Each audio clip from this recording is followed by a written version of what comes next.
Welcome back and covering your community. A walk to end pancreatic cancer taking place this weekend at nearly 60 events all across the United States, including right here in South Florida.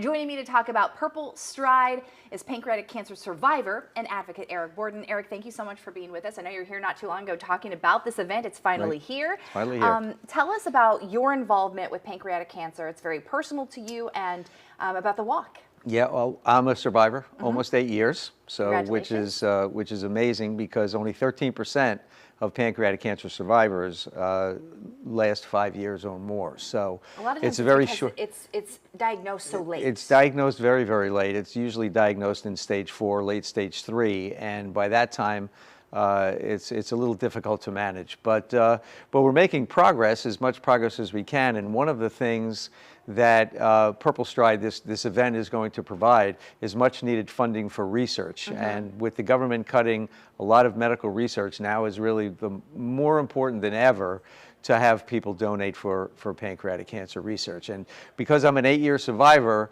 you know, people look at me as a role model and kind of a beacon of hope. Of course. Yeah, and so, you know, it's my pleasure and my advocacy really preaches hope to a lot of pancreatic cancer survivors. So PanCan, it does a lot for patients and families because I Yes. know a lot of times they get that diagnosis and it's like, what do we do? And they need support. Very much so. And not only do they provide funding for research, but they also advocate to the government for funding and also provide patient services, much needed patient services, because it's very simple. When you get a diagnosis of pancreatic cancer, it's devastating.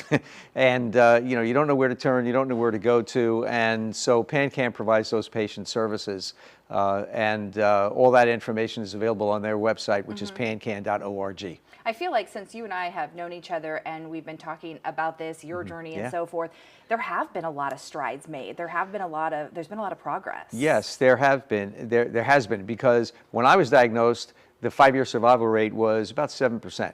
And now it's 13%.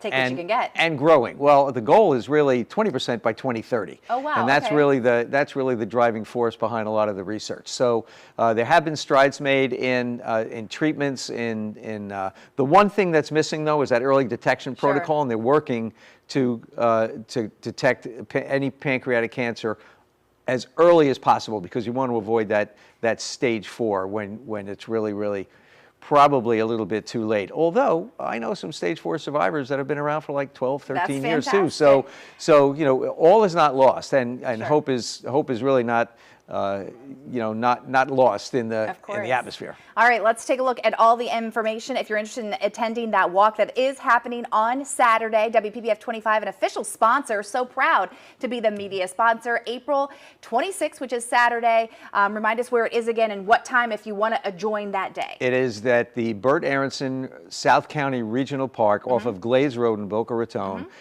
Chris Martinez is going to be our MC. We're really excited about that. And it's going to be a great day. An early start, yes, but you know, the opening ceremony started at 8 o'clock. The walk is at 8:30. Everything should be finished by around 10:15, 10:30 or so. Great way to start a Saturday. Great way to start a Saturday, raising funds for much needed pancreatic cancer research. So come and join us. Thank you. All the information on our website, WPBF.com.